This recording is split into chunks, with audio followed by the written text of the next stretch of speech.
नमस्ते दोस्तों, स्वागत है आपके अपने चैनल पर। इमेजिन कीजिए, हॉलीवुड की ब्लॉकबस्टर फिल्में जैसे मिशन इम्पॉसिबल, अवेंजर्स या जुरासिक वर्ल्ड अगर चीन में बैन हो जाएं तो? जी हाँ, ऐसा हो सकता है। और वजह है अमेरिका और चीन के बीच चल रही ट्रेड वॉर। अमेरिका और चीन की ट्रेड वॉर अब सीधे एंटरटेनमेंट इंडस्ट्री को टारगेट कर रही है, और इसका असर सिर्फ इन दो देशों तक रहेगा या पूरी ग्लोबल फिल्म इंडस्ट्री को हिला देगा। तो क्या है ये पूरा मामला? चलिए शुरू से समझते हैं। वीडियो को अंत तक देखें और लाइक सब्सक्राइब करना ना भूलें। डोनाल्ड ट्रंप के टैरिफ्स का जवाब देने के लिए हॉलीवुड फिल्मों पर बैन लगाने की प्लानिंग शुरू कर दी। जी हाँ, स्पाइडरमैन से लेकर एवेंजर्स तक सब चीन से बाहर हो सकते हैं। तो ये क्या माजरा है? चलिए इस ट्रेड वॉर की कहानी खोलते हैं। सबसे पहले बात करते हैं इस बैन की। इकोनॉमिक टाइम्स और रॉयटर्स की रिपोर्ट कहती है कि ट्रंप ने 8 अप्रैल 2025 को चीन के खिलाफ नए टैरिफ्स की धमकी दी, कई गुना बढ़ा दिए। जवाब में चीन ने कहा, हम हॉलीवुड को सबक सिखाएंगे। फर्स्ट पोस्ट के मुताबिक चीन प्लान कर रहा है कि अमेरिकी फिल्मों को अपने मार्केट से पूरी तरह बैन कर दे। अब सवाल ये है, हॉलीवुड का इससे क्या लेना देना? दरअसल चीन दुनिया का दूसरा सबसे बड़ा फिल्म मार्केट है। 2024 में अमेरिकी फिल्मों ने वहां करीब $585 मिलियन यानी लगभग 4,900 करोड़ रुपए कमाए। ये चीन के कुल 17 अरब 77 करोड़ डॉलर के बॉक्स ऑफिस का 3.5% है। लेकिन अब खबरें आ रही हैं कि चीन इस ट्रेड वॉर में हॉलीवुड को निशाना बना सकता है। क्यों? क्योंकि हॉलीवुड के लिए चीन दूसरा सबसे बड़ा बाजार है। हर साल अरबों की कमाई होती है।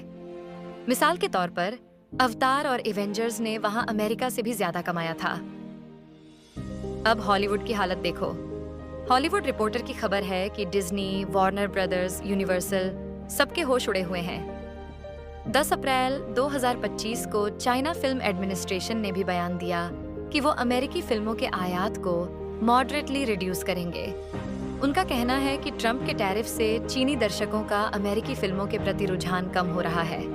लेकिन कुछ एक्सपर्ट्स कहते हैं कि यह सिर्फ बहाना है। असल में ये ट्रेड वॉर का जवाब है। टाइम्स ऑफ इंडिया के मुताबिक चीन के अफसरों ने साफ कहा, हम ट्रंप के ब्लैकमेल को बर्दाश्त नहीं करेंगे। पिछले साल हॉलीवुड की 35 फिल्में वहां रिलीज हुई थीं, लेकिन अब चीन अपने सेंसर बोर्ड को सख्त करने जा रहा है। यानी कोई नई अमेरिकी फिल्म नहीं, सिर्फ चीनी फिल्में या बाकी देशों की मूवीज। ये हॉलीवुड के लिए करारा झटका है, क्योंकि उनकी कमाई का बड़ा हिस्सा खतरे में है। लेकिन ये सिर्फ फिल्मों की बात नहीं है। इकोनॉमिक टाइम्स की दूसरी रिपोर्ट कहती है कि ये ट्रेड वॉर का हिस्सा है। ट्रंप का प्लान है कि चीन की इकोनॉमी को कमजोर करें, लेकिन चीन भी पीछे नहीं हट रहा। वो हॉलीवुड को बैन करके अमेरिका को जवाब देना चाहता है, तुम टैरिफ बढ़ाओ, हम तुम्हारी फिल्में रोकेंगे। और दोस्तों, अगर ये बैन सच में हुआ तो हॉलीवुड को हर साल 2 से 3 अरब डॉलर का नुकसान हो सकता है। यानी स्टूडियो से लेकर स्टार्स तक सब पर आफत। अगर ये बैन सच में लागू हुआ तो हॉलीवुड को बड़ा नुकसान हो सकता है। आने वाली फिल्में जैसे Jurassic world, rebirth, the accountant 2 और टॉम क्रूज की mission impossible, the final reckoning चीन के बिना सैकड़ों मिलियन डॉलर गंवा सकती हैं। हॉलीवुड के लिए चीन एक बड़ा बाजार है, और वहां के सिनेमा घरों से होने वाली कमाई स्टूडियोज के लिए बहुत मायने रखती है। हालांकि कुछ लोग कह रहे हैं कि चीन का अपना फिल्म इंडस्ट्री अब इतना मजबूत हो गया है कि उन्हें हॉलीवुड की जरूरत ही नहीं। पिछले कुछ सालों में चीनी फिल्मों ने अपने ही देश में 80% बॉक्स ऑफिस पर कब्जा किया है। लेकिन फिर भी हॉलीवुड का ग्लोबल असर अभी भी बड़ा है। तो दोस्तों, ये स्कूप अब बड़ा सवाल छोड़ता है। क्या हॉलीवुड सच में चीन से बाहर होगा, या ट्रंप और चीन के बीच कोई डील हो जाएगी?